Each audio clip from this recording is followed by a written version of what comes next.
You see the title, man. Let's get to it. I'm feeling dangerous today. So I've decided to make a critical video about LeBron James because no one's ever done that before. It's about damn time.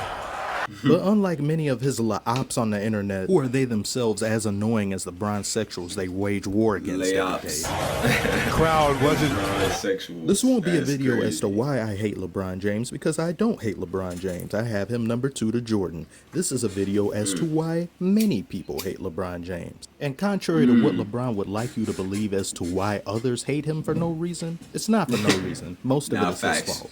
Facts. That's a fact. You tell me. no. I'll show you. Hear the music.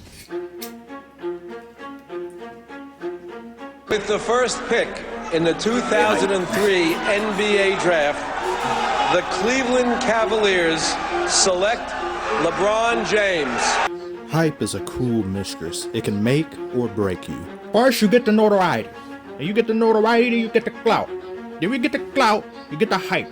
And then when you get the hype, you get the haters. I got enemies, got a lot of Real though. I'm telling y'all, man. Real shit. enemies, got a lot of people trying to drain me of my energy. Look no further than Victor Wembanyama. Malice and Come on, man, contempt y'all do are that. just part of the territory of fame. They're calling Victor the greatest prospect ever in any team sport. But imagine if they were That's calling tough. him king. So when LeBron James came in, they was already calling him the king with commercials. Kids kept like running around the hotel talking about King James. Man, the craziest thing is going on downstairs. These people are running around here calling you King James. And he laughed like, yeah, that's what they've been calling me. Wilt Chamberlain was called Wilt the Stilt or the Big Dipper. Kobe Bryant the Black Mamba. Magic Johnson. Clyde the Glide. Air Jordan. Dr. J. The Answer. The Truth. The Human Highlight Film. But now we have someone called King. Ooh, king. For those who are literary intolerant, He said king. a king can be defined as a male sovereign or monarch, usually by hereditary right, the chief authority over a country or people, God or Christ. And he was called this all while never having played a single minute in the NBA, let alone having won a championship yet. That is blasphemous. That isn't LeBron's I'll do it. fault. True, I knew it but was why coming. did he wear number 23? You told a group of kids at a skills camp that you are chasing the ghost of this guy who played in Chicago. You want 6 rings? Or you chase it that specific? What are we talking about here? Everyone automatically kind of like, oh, he's trying to be, you know, he's talking down on MJ, trying to be better than MJ. What actually is he talking about? What actually is he talking about? What actually is he talking about? That bit of confusion that LeBron himself acknowledged breeds resentment and anger among those who don't know any better. I remember when Justin Bieber first came out, people were saying he could be the next Michael Jackson. Immediately, people started hating him for it. And those words at that time had never come out of his mouth. The media builds you up to tear you down by saying, hey, this is the newer version of that thing that you really love. Only this time far more hip. It's wow. Causing down bad stans and fans of the original to get pissed off. Now imagine if everywhere Justin Bieber went, he was dressing like Michael Jackson. People would be even angrier. Who does he think he is, they'll say. He thinks he's as good, if not better? This is what always happens. But now let's apply this to basketball, where you wear the same jersey number as a guy who everyone unilaterally sees as the 23, the most famous player in basketball history. Everyone knows his number, instantly recognizable, tied it to a face, a likeness. Now we have a player being called king going out of his way to wear 23. LeBron should have picked a different number to be known for. Yeah, we wear number 6 now. The only reason he didn't wear number 23 in Miami is because Heat organization retired it in honor of MJ. If I were someone new coming into the league with the amount of expectations that LeBron had, I would never pick the number as a guy known the world over. I just wouldn't. I want to be known as myself, not be thought of as someone else or that other guy's face popping into people's head instead of mine. Imitation is the sincerest form of flattery, but it can also be damaging, and the ramifications can be permanent, sort of like a tattoo. You are the chosen one. Yes, Sports Illustrated called him this first, but as the media can build you up to tear you down, they can also set you up to fail. When I think of a chosen one, I think of a shepherd or someone handpicked by destiny to change the world. But the NBA had just got through having its biggest, most impressive decade ever. The Dream Team helped take the league global and fan interest was at an all-time high. The league or the sport doesn't need saving, so what exactly are you chosen to do? To the average person, branding yourself with this reeks of arrogance and makes them think you're here to do nothing other than try to supplant their favorite player. It would be like Jordan time he stepped foot in the league tattooing GOAT on his back or tattooing Black Jesus on his chest. If you're a relatively unknown player, most will see this as boasting and a lack of humility. On pins and needles across the country, particularly those teams who are in the running for LeBron James. You ready to go, LeBron? Where's the powder? Left it at home.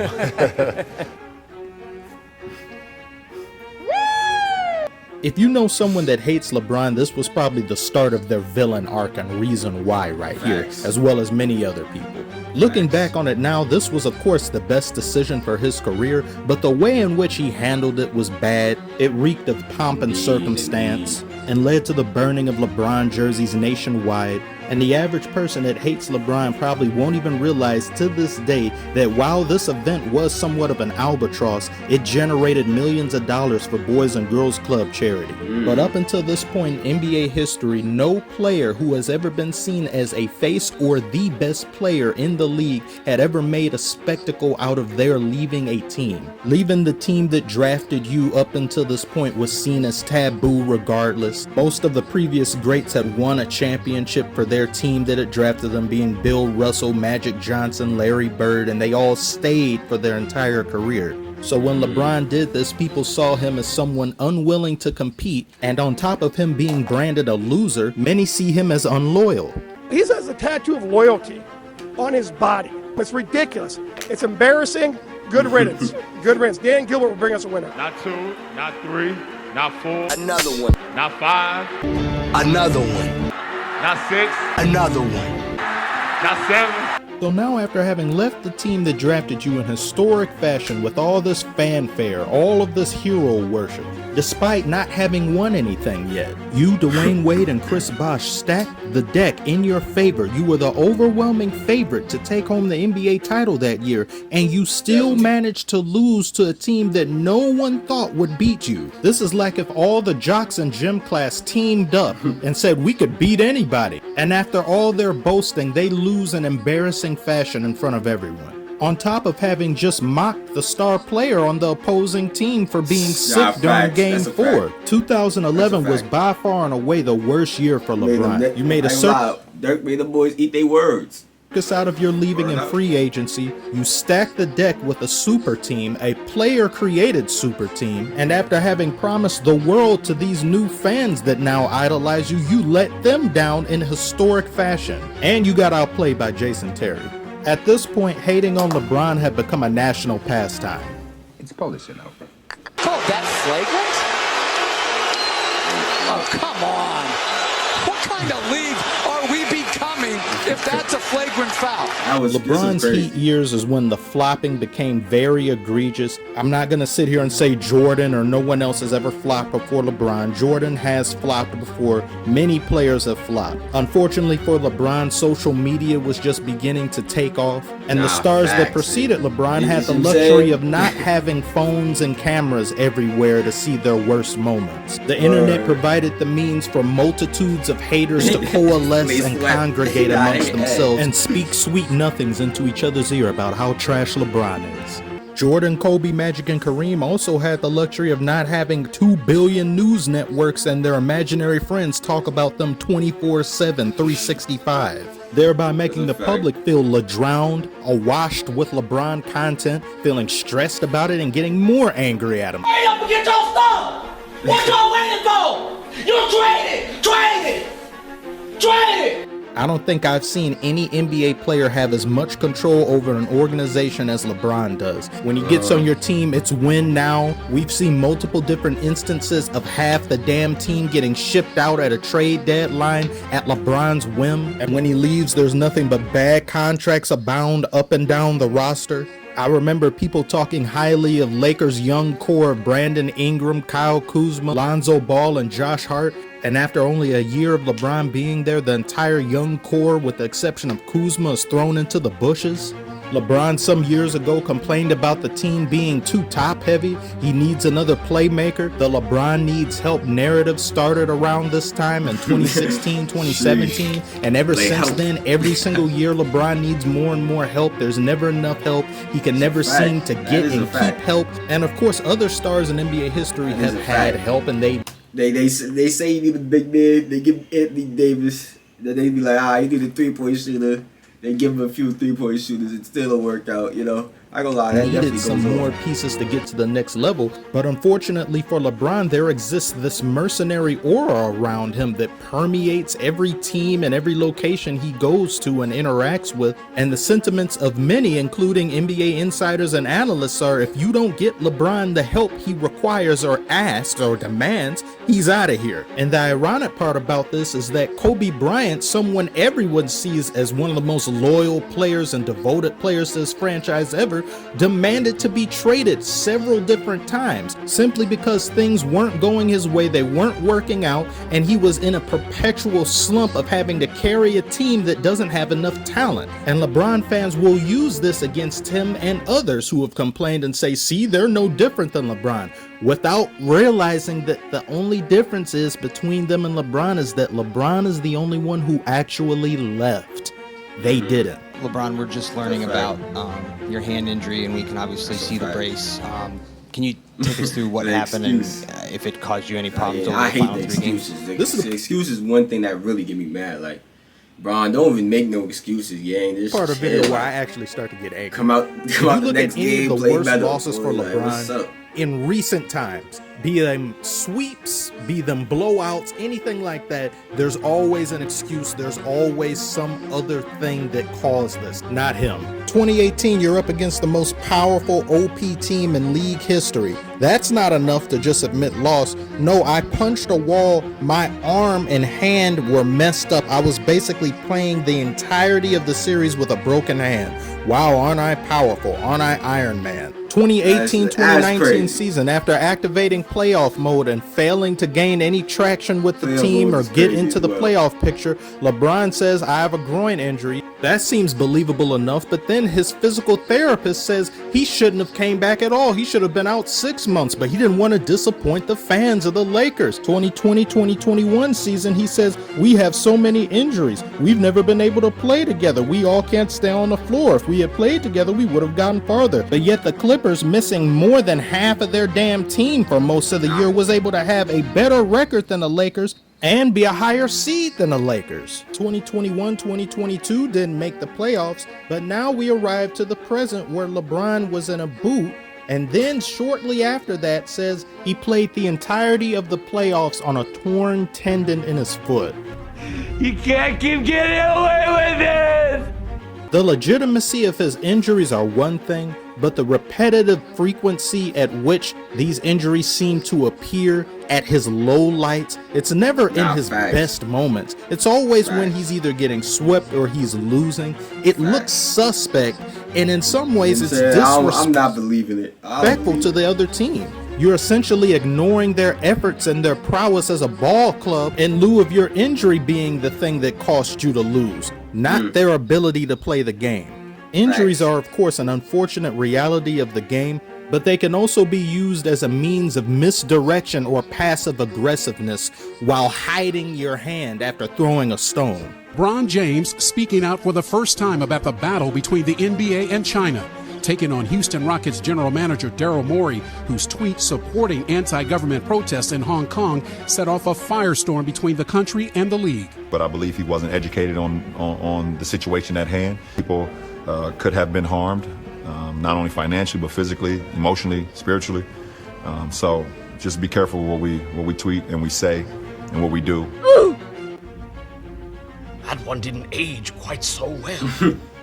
Mission failed. We'll get them next time. I'm not about to bombard you with my political philosophies. Politics stateside in America has descended into nothing but a joke. It's a circus. I hate both sides of the political spectrum. That's as much as I'll tell you. But what LeBron said here, I lost actual respect for him as a person, not just a basketball player. And if you simply don't understand the situation and you're trying to protect your Nike investors and the NBA's investors and jersey sales, simply shut the fuck up. Especially when it pertains to the police. That's what I was gonna say. I was gonna say, yo, bro, if you don't know, if you're not educated on it, don't speak on it, man. Real shit. Brutality incident in which he tweeted recklessly without any and all information regarding the subject, potentially putting this officer's life in danger by putting his face out there for his millions of followers, then has the nerve and audacity to use the hashtag of accountability while applying none to himself. How are you an affluent and elite man in your 30s, but yet you behave on Twitter like a teenager? When LeBron and some others were told to shut up and dribble, I didn't like that. I think that was highly disrespectful and came from a place of ignorance, like LeBron's tweet had also come from a place of ignorance. However, I may not agree with it, but I'll understand occasionally sometimes those who are on the right who do say shut up and dribble, because if this is all we have to expect from our so-called leaders and role models, you're better off just dribbling. You don't need to talk at all about politics at all.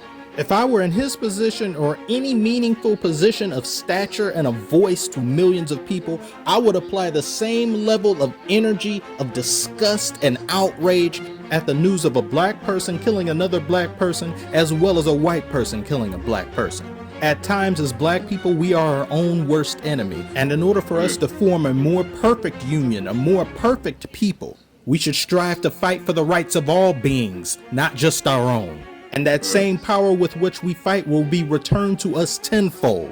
That's what we should hope anyway. Those are sentiments and teachings of Dr. King, as well as a post-pilgrimage to Mecca Malcolm X. If LeBron ever made it past page 1 of his book, he would know that. That one there was a violation. Personally, I wouldn't have it. That one right there made me the greatest player of all time. That's what I felt. Yeah, and then this one right there made you the greatest player of all time. I already knew. Did he just say, he did? I love LeBron, but I'm going to call time out on this one. I have never heard Michael Jordan say he's the greatest of all time. But let other people say that for you. Yeah. To me, it's just disrespectful for a lot of people that came before you that were great players. There is only one athlete to have walked the face of this earth that has the eternal pass to utter such a statement.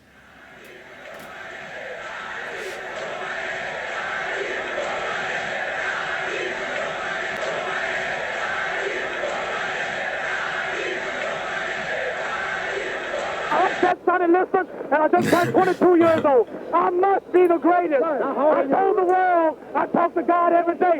If God's with me, can't nobody be against me. I shook up the world. That's powerful. I shook up the world. In the that's words powerful of right there. NFL legend Walter Payton, if you're good at something, you'll tell everyone. When you're great at something, they'll tell you. Now, by no means am I saying that LeBron isn't great. He is definitely great. As I said, he is number 2 on my list to Jordan. But there are levels to greatness. Nowadays, so many people are so quick to call this person a GOAT or that person the GOAT without understanding the meaning of the phrase. I have Muhammad Ali at the top of my list of all athletes of all time. His greatness will never be seen again. It will not be achieved by anyone else. And that includes Michael Jordan. And no matter what happens going forward, I simply cannot put LeBron number 1 on this list when it comes to the NBA. Because you never will be the greatest winner as Bill Russell was. You'll never be the winner that Kareem was or the winner that Jordan was, because they didn't make excuses and they didn't rely on stacking decks in order to achieve championships. In the same bag, you place metrics and statistics. They all encompass greatness.